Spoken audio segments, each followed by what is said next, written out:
it had the Noble Knight, so you guys are the first one. So, so again, this is happening this year at Albion, and it's a really important and really special circumstance. So, one of the many things that makes this novel pretty cool is it's set in such a different time and place than 2024 Sandy, Utah. It's wildly different than our normal lives. But that's one of the things I really love about creative writing, is when I read or when I write, I get to live different worlds. I get to live on different worlds. I get to live different lives. And so that's basically what we're doing. If you look at the I Can statement, we're practicing basing creative writing on a real time and place, which is sometimes called realistic fiction or historical fiction, which I feel like some kids, when you say the word history, they're like, bleh. But this is going to be really cool, so just trust me. Today, we're going to do a little bit of research, which I know is kind of weird to do in creative writing, but there's a really specific reason why. So we're basically going to think of this little project as time traveling. That's what we're going to do. Not only that we get to think about something very different than our real life, you also get to pick a time that's very different than 2024. And you'll get to pick for yourself what you like the most. So I want to start by, just like I've done in the past, I have some novels I pulled off the shelf yesterday that are, they basically do the thing that we're about to do. I'm going to kind of just have you pass these around. The sticky note tells you the setting. It tells you when and where. And I am going to pass these around to start giving you ideas that you're going to write a story that's in a very different time and a very different place than what you're used to. And so these are going to be the first piece of information, or not information, the first piece of inspiration, there's the word I was looking for, to start on this kind of bigger project. So these are just going to snake back and forth. When you get one, pass it on. But again, I'm trying to start out by giving you lots of inspiration, okay? So hopefully all of these make it all the way around the classroom today. I wrote, again, the time, period, and also the location. So leave those sticky notes on them as you're passing them around. So I want to have a little discussion before we get started on, like, looking at the assignment. Yeah? Wait, we have to do the settings from one of those books? No, but they are, I'm sending them around to give you ideas. Yeah. Not yet, because it's right in the middle of instructions, sorry. So let's start with, I know research is like a bad word for some people. They're like, research, how dare you? But you guys tell me, what's a time where you had to do a little bit of research? Even just like a quick, I Googled something really fast for creative writing. Somebody tell me one thing you might have had to do in the past for creative writing. Michael. I was kind of stumped on how monster to do it. Just research cool monsters. Yeah, okay, so you researched like an idea for a monster. What's another idea? Something you researched for creative writing. Yeah, you learned a new skill because you had to go look up what an asylum form looks like, and then you had that new skill. Sam, tell me another one. Like when I was doing the multi-genre project, it was set in like the 1900s, so I had to look up stuff that was from. Perfect. He had a totally different setting, and that's a different way of talking and doing all sorts of different stuff. So trying to make it more realistic. That's why it's sometimes called realistic fiction or historical fiction. Tell me another one, Mary. When we write Friday, I had to look up like where the sandwich shop started, like what happened. Yeah, if there's something that's affecting your story and you're not sure of one of the details, absolutely looking that up. Riley.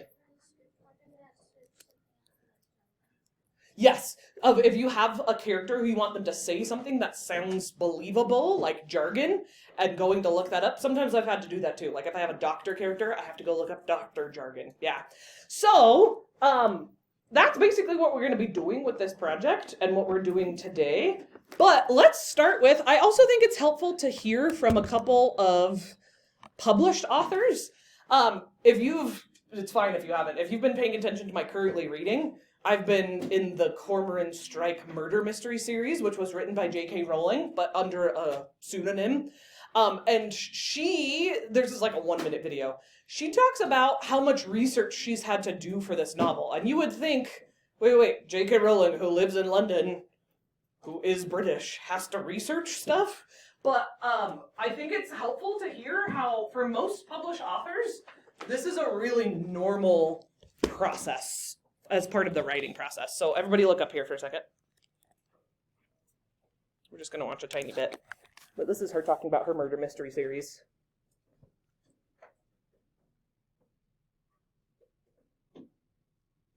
So why did you set the Strike series in London? I love London. I absolutely love London. Both my parents, although my mum had Scottish blood and French blood, they were both Londoners initially. So it's a city I've known since childhood. I didn't live here till I was an adult, but we were visiting London a lot. So it's always been a really special place to me. And there's such variety in London. That's something that I really try and bring out in the Strike books. You have phenomenally wealthy people living cheek by jowl with very deprived areas. And that there are so many layers to London. So I do really try and evoke London from the seedy and the deprived all the way through to the very high end and elite. So this one says, you're in a typical London pub, which in London, they really mean restaurant. So you're in a typical London restaurant, not far from Strike's office. How important is research for the Strike novels? Strike is the detective in the novels. It's my favorite book series of all time. Even more than Harry Potter. Research is important to me. I do like to go to these places I'm writing about, because although we have these amazing technological tools now, Google Maps is extraordinary, obviously, for a writer. I like to be able to actually smell it and feel it and hear. So I want to point out something she just said, because you are encouraged during this project to spend a little bit of time. If you spend too much time, you'll run out of time to actually write. But spend a little bit of time on Google Street View and actually look at the area that you're trying to write about. Because you can't necessarily go travel across the world to the place that you're going to set your story, but you can go in and kind of sort of look up that place on Google Street View. Screen's facing me still. I have not released you, so I need your full attention still. Thank you. Accents and so on. It gives you a totally different feeling. So I do quite a bit of research for Strike. How often do you speak to experts as part of your research? With Neil, my husband, who's a doctor, I have run things past him. But I will my process is normally that I will research it because I know what I need for the plot. But then I'll check, is this correct? Have I got the wrong end of the stick on this drug, or what this injury would do, or what artery this knife would sever? And I'm proud to say he's mostly said, no, this is okay. But I prefer to do it that way round because I know what I need for the plot. So I have to go in on that level rather than getting all this information and then trying to make the plot work around that, you see. Okay, so we're going to stop on that one. This guy is a very different writer. He writes Westerns. So think cowboys, right? Wild West. So it's a very different type of setting. So we're going to watch just a tiny bit of this, but he talks about the research in a little bit different way. So stick with me here for another Some minute. research as I talk to you about research. Hold on, let me slow that down. I don't mind it a little bit speeded up, but that's okay. So he was saying research. Okay. And the reason I thought you might be good to talk about research is because Emily's Trials, as well as your Riverbend series, are all historical fiction, right? They're Westerns and historical fiction, so they take place in a whole different time period when neither of us were alive. In Emily's Trials in particular, you've got a female protagonist who's an attorney in Kansas, and she's presiding over criminal trials, which I imagine you had to do research to give the Strike some kind of grounding. So tell us, how did that happen? What kind of research did you do, or did you feel like you didn't need to do as much? Are things the same today as they were back then as far as the law goes? No, the things were not the same back then as far as that goes. And it was also a challenge because I needed to ground Emily in a historical setting. Yeah. My Riverbend Saga books, I just set it in the late 1870s, but I had made up the towns, because it was all fiction. I just made up the whole story. Because of what Emily's trial was about, a female attorney, I had to make sure I couldn't put it in Texas because Texas didn't have its first female attorney until after 1900. Wow. It was just like, okay, where can I put it? Where would I be most comfortable? And things like that. That was the kind of stopping there on that one. So, the take-home message is most writers can't really get away with writing without stopping often to research along the way. So, the other thing I wanted to point out really quick with the novel, because, again, you'll get more and more used to this novel as all teachers start kind of using it. This the author of this novel lived in the Middle East for a little while, and his family is from there. But he has a kind of set, like, think kind of Aladdin setting, really, really ancient Middle East. So I'm going to read a couple of little excerpts to you so you can hear the kind of stuff he probably would have had to research. I want you thinking, what might he have had to research in that little excerpt? He says, our miniature caravan hustled into a side gate of Korla with apologies to the old gatekeeper who had just settled into a barber's chair. I tried not to laugh at the scowling man's partially shaved head. What's something he might have had to research just for those 2 sentences? Tell me something. I don't know what, I think it was like a plant. Okay, so maybe a certain, like, vegetation that might not be native to a certain part of the world. What else? Well, like, I don't know if you did know this, but like, it said like somewhere like it sounded like Korla or something. Might have had to like try to find a word. Like, Yeah.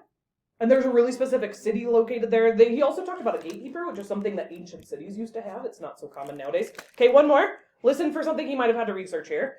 And last of all, excepting Sid, who was the rogue legion. Samir and I ran as fast as we could, pulling Rostam through the cypress grove. A wild olive tree marked the end of the thicket, which must have been fed from an underground tributary of the Tarim River. What's something we have had to research there? maybe if we research this, like, what like trees are there. Yeah. Find out that there's olive trees there. So again, we might have vegetation specific to an area. What else? And like, what on earth is a tributary? I think I learned way back in elementary school, but I don't remember it anymore. Last one. We walk along a ravine into the Pamir Mountains. A sheer cliffside rises up beside us as we go. I think to myself, there must be a high road above us, but that would require a lot of climbing. What's something that you might have had to research there? Mountains that are. And, like, as the creative writer, I could have gone, Scarlett and Emmy, focus a little more, I could have gone on Google Maps, right, and literally looked at the street view of that area to see where the cliff was, right, and what would my characters have been experiencing, yeah.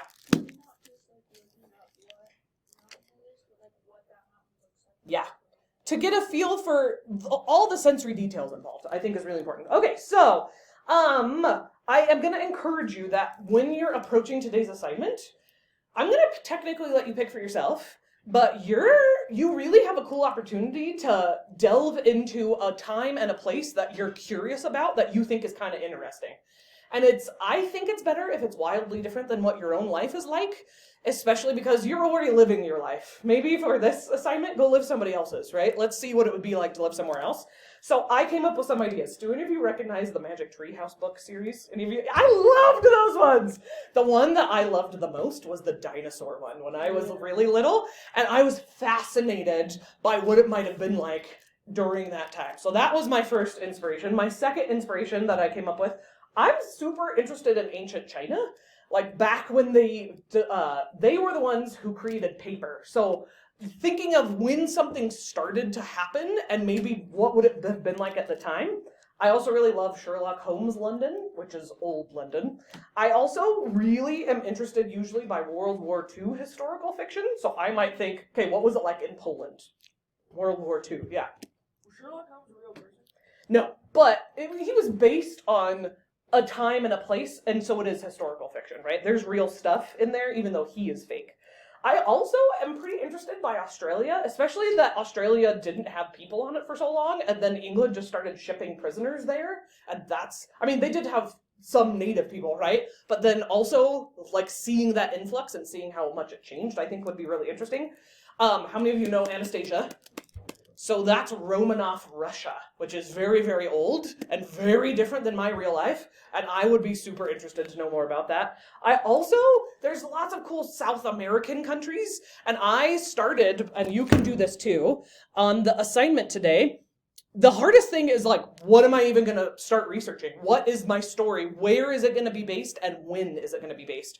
So I linked this for you, but this is a clickable map.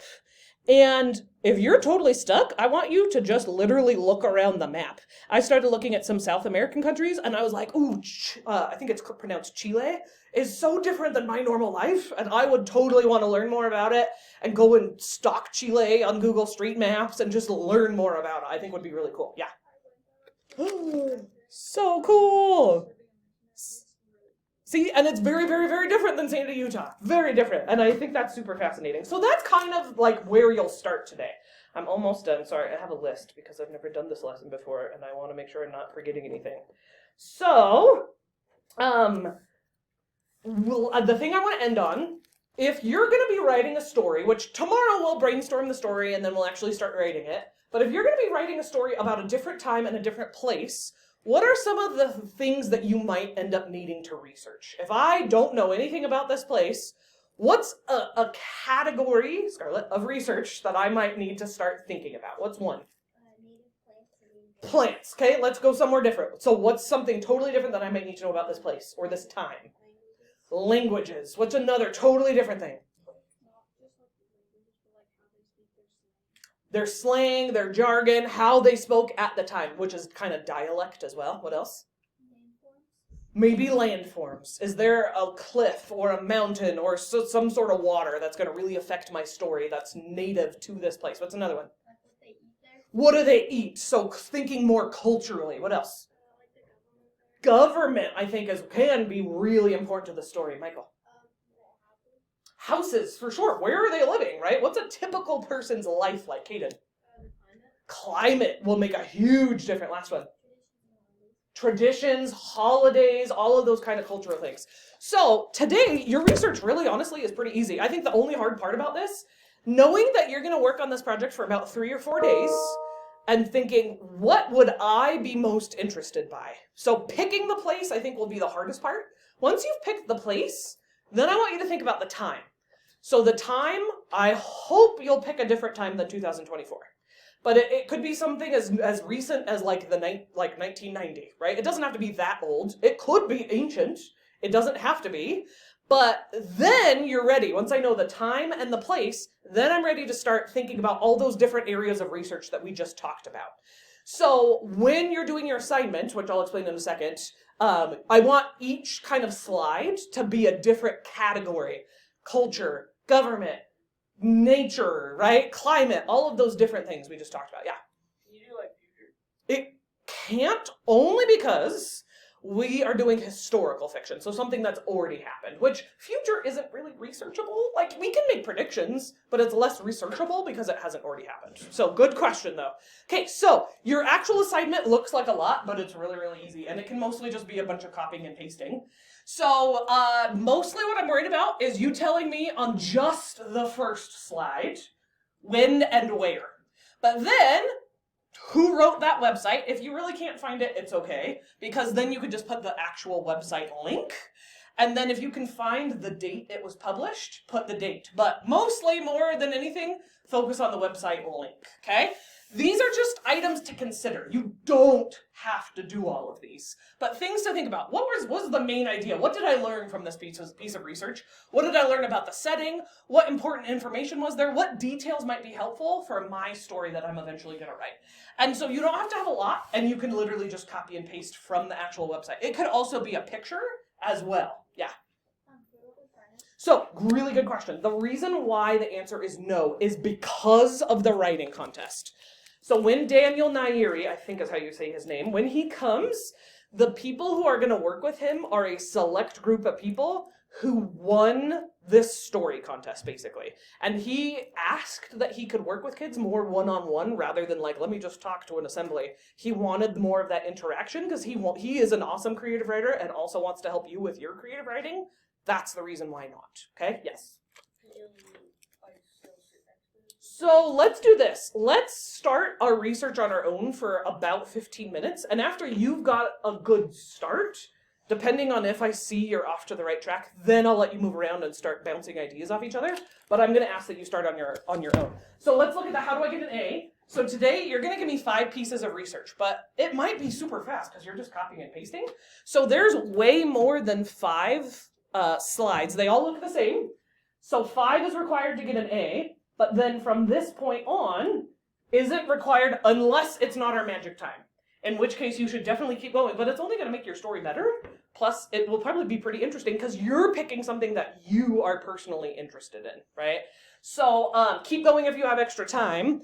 And that should be it. You may turn your screens around, but what questions can I help with? What did I not This is a brand new lesson for me, guys. There might be something big that I didn't consider yet, so please ask questions. Yeah. So the contest thing on working Yeah. instruments, This is the first step in that process. So we're gonna pick our time and place. Tomorrow we'll brainstorm the actual story. We'll creatively write the story next. Then in about January, there will be, here's how you actually enter the contest, which is literally just as easy as uploading it to a shared Google folder. And then I am the one who gets to pick who gets to work with Daniel or not. So they're completely leaving that up to me, which is a lot of pressure, but it's meant to be a small but very mighty group. But this is the first step in that kind of long process. And then, like I said, he'll be here in March is when he's actually visiting our school for 2 days. I think somebody was already signed out. So yeah, people can start snagging the hall pass. Okay, what other questions?